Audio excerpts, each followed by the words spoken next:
If you've been thinking to yourself, I think I want to start a childcare or a preschool or a summer camp or an after-school program, then this is the video for you. This is exactly what I would tell somebody is the very first step to starting your own program and setting your foot off towards the path of success. But before we get into that, I bet you're wondering, who is she and why is she talking about childcares? How would she know? Well, my name is Tasia and I've been in your boat. I had a dream for a long time about starting my own childcare. And I started an in-home program that got licensed for 12, and a year later moved that 12 into a center and eventually grew until I had 105 students and was making 1.6 million in revenue a year. And so if anybody were to come to me and say, Tasia, how did you do it? Then this is what I would exactly tell them is the very first step. I think it's super critical, should not be skipped over, and I've genuinely walked some other people through this as well. And I don't mean the business plan or the budget, that's not quite the first step. One of my mottos is, if you don't have a plan, you plan to fail. And so this is the plan that's going to set you towards success in the long run. And this is something you're going to need to refer back to even when you're still in the throes in your childcare. Now, for this video, I've created a workbook and I have toiled over a week, an intensive week over this notebook. I'm telling you, I've worked so hard on the content and the design. It's not even funny, it's kind of sad. I've been meticulously thinking, rethinking, and planning this workbook for you to really be what I think you need as your first steps toward owning your own childcare. So here's what I'd love for you to do. For a short period of time, this workbook is on sale at my Stand store for $2.99. I want you to pause the video and I want you to go and purchase it. But if you can't afford that, I would just love for you to support me for free by hitting like and subscribe and grabbing a pen and paper and getting ready to take notes along with it, because we're going to walk through this workbook together. You're going to see all the pages, so don't stress out, don't worry. But if you can support me and purchase the workbook in the Stand store, I promise I have really made sure this is worth your $2.99. It's the price of a pack of gum. And this is going to help you get a clear vision towards your goals and what you want, and just be the first big step into turning your dream into a reality. I'm pulling up this workbook here on my computer and we're just going to go through it page by page. You ready? I hope you have it, or you have a pen and paper, whatever works. All right, so going past the first page and our table of contents, I've got a letter telling you a little bit about me, and I'm going to skip that and go on to this process here. What you're going to get from this workbook is a clear picture for your visions, guided prompts and checklists, and encouragement for somebody who's really been there. There's some little real talk pieces, tidbits and stuff in there that I think are really helpful. What I want you to do is you can go one page at a time. When you fill it out, you can block out a CEO time where you start to move the needle in getting this workbook done, or you can go along with this video and pause when needed. Here's what you'll need: a pen, a paper, this workbook on your iPad, or print it out, whatever works for you, and just an open mind. I want you to figure out something to reward yourself when you're done too. All right, now let's go into let's go straight to the Choose Your Adventure page. Now, there's no right way to start a childcare center. I think generally there are 3 different paths, and whatever path is right for you is what fits your resources, your energy, your vision, your vibe. I don't know, but that whatever fits you best is what's right, okay? And so here are the 3 adventures that you can choose. First, there's the rapids, fast growth, high risk. This means you're all in on a large program. You're ready to hire and grow really quickly. And the pros of that is you have higher income potential way sooner and big community impact. But the challenges are this is going to require a lot of upfront investment, heavy compliance, and staffing needs. And honestly, you can also burn out if you don't have strong systems. Some things can really fall apart. The rocky climb, which is the steady growth, means you're going to start small in the center and just keep intentionally and gradually expanding. You're learning as you go. Nothing needs to be perfect, but you're building confidence. You're taking the time to really learn and grow, but it's going to feel like you're juggling a lot of hats. And in many cases, this is something I've done. You end up being the CEO, the marketer, the director, sometimes the janitor and the cook. There are a lot of things that can happen here that are tricky when it comes to the rocky climb, and it's easy to get stuck if you don't have a clear plan. And then lastly, the forest path is just as flexible, very low pressure. This means you're starting a very micro school or a home-based program where you're prioritizing family time and balance, and there is way less investment up front. The challenge is it's limited income cap and it's very isolating. You can have a lot of fatigue from doing everything on your own. Now, here's what I've done. Obviously, starting an in-home, I started on the forest path, and then I did the rocky climb where I started small and gradually expanded. But when COVID came 7 months after I'd started my center, I felt like I had to go into the rapids in order to really succeed. And so I hired a guide, a team of people who helped me really hit that growth exponentially and get that fast, high-risk path. I don't think any of these paths should be done with zero guidance, especially with how much more information there's out there from when I started. You'd be dumb not to have one. And so please get information and mentorship from somebody who knows how to do this and can save you so much heartache and headache on the process, okay? It does not need to be me. There are so many people out there, and I hope you find the right one for you, but just telling you, it's crucial. All right, now let's go to your vision. This is your why, and your why is so important. This is something that you're gonna share that builds trust with families. This is what's gonna get you out of bed in the morning when enrollment is low and staff have called out and you are tired. Your why is gonna help you shine, and it doesn't need to be perfect. It just needs to be true to your heart.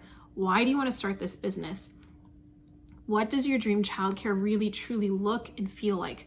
I'm talking in general, the vibes, how you feel when you're there.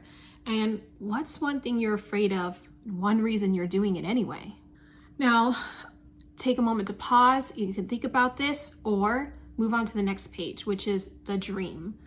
From point A to point B, here's what I need you to do. You're in step one. This is point A. The life you're living now is your starting point. Point B is 5 or 10 years down the road when you are a well-oiled machine, everything is going exactly as you want, and you are having literally the perfect day. Tell me what that is.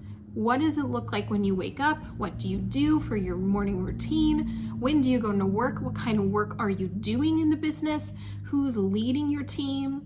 What do you do to unwind at the end of the day? How does your family fit into the life that you want?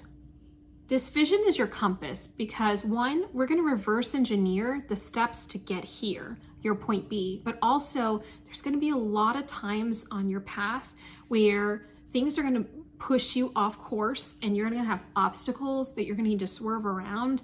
And if you don't have this North Star, this point B to guide you to come back to and make sure that you're still aligned on that goal, then you're gonna definitely get knocked off course and never get there. And so I don't want that to happen to you. So we need to clearly define what is the dream perfect life? What is your vision?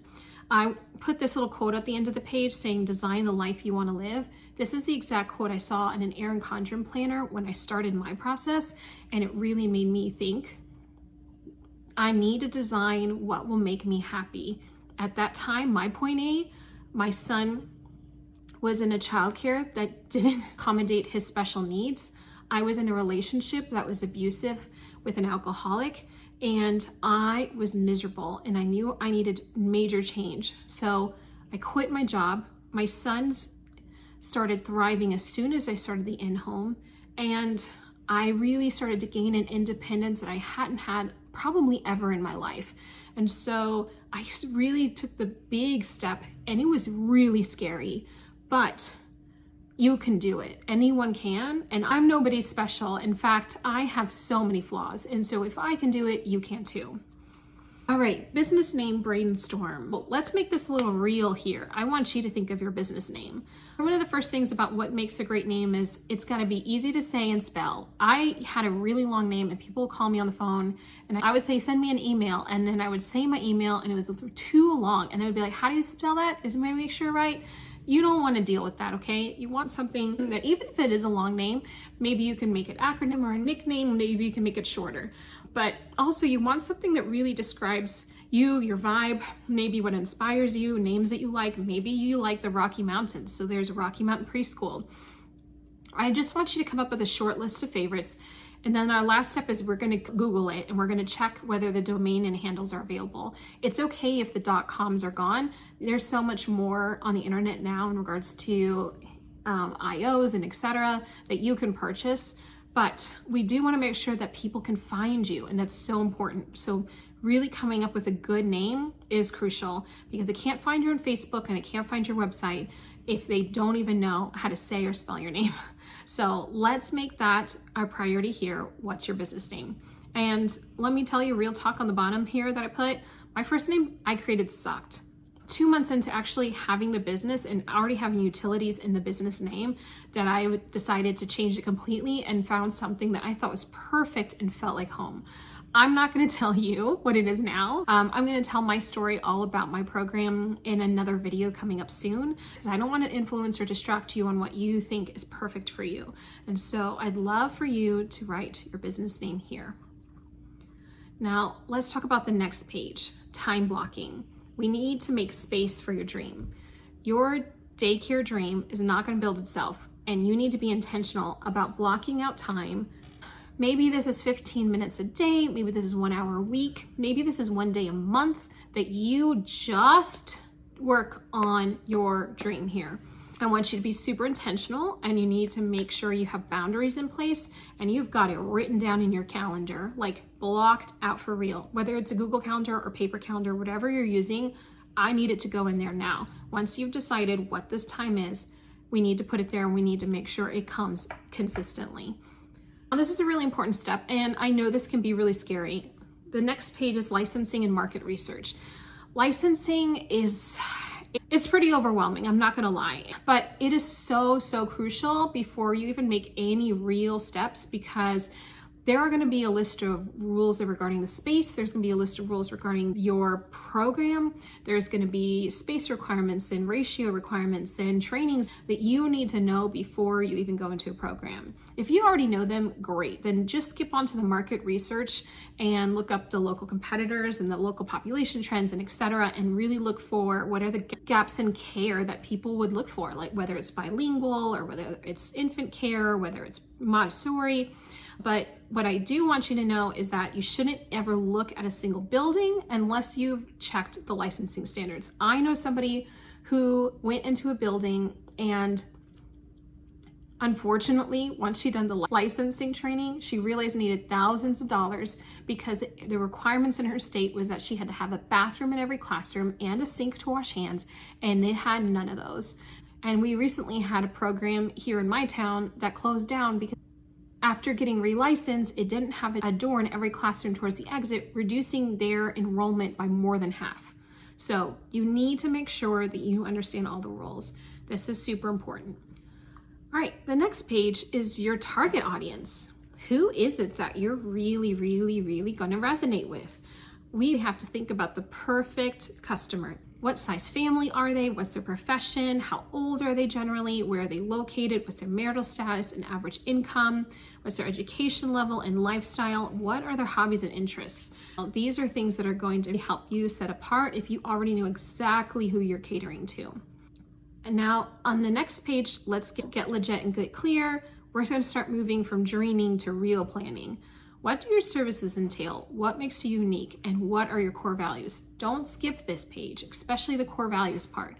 This is crucial, because a program with really good people and a really great culture is going to truly succeed. This is so important, because the people in your business are going to give you success.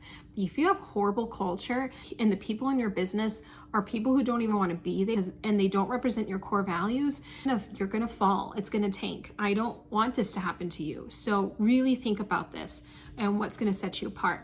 I have a blog post coming up, a list of core values that businesses really should consider having that I think are really great. So if you're interested, go to my website, theplaybookpartner.com, and you can see the list of core values that would really help you with this. And one of our last few pages is your communication style. Let's talk about where you're going to find this target audience that you've created here. what social media are they on, what platforms are they using, what road are they driving by that you can put signs on, whatever. I want you to really think about the content that's going to resonate with them. I have a client whose blog posts bring in so many visits to their website and help them spread their word. For example, video is a really great way to connect with people because so many of them are using YouTube and TikTok, and those platforms are just growing. And so if you can connect with them there and build that trust with your audience, then it's a really great way to do that and a really good place to do so. If you've gotten to this part of the video, you have done it. Congratulations. Give yourself a round of applause. And if you're still working on the plan, that's okay. I want you to take your time and I want you to do this right, but don't let your head block you from getting this done. Progress is way better than perfection, and I just want you to get it done. Now, if you'd like for me to look over your plan with you and we can turn it into a plan that's a little bit more perfect, then you can book a call and we can chat some more. Or if you're ready for the next steps, then I want you to subscribe to my channel because I'm going to be putting out a video series with even more tips and tricks and steps into starting your own childcare. My channel is not only for those who are interested in starting a daycare, but those who already have one. And hopefully you'll be interested in some of the video podcasts that I'll do and etc. And so I'd love for you to follow along. My last page is client testimony for somebody who I helped mentor start their own childcare, but I'd love to help you too. If you need anything, I hope you know where to reach me. And great job today. I can't wait for your dream to become a reality and your center to start making an impact in the community.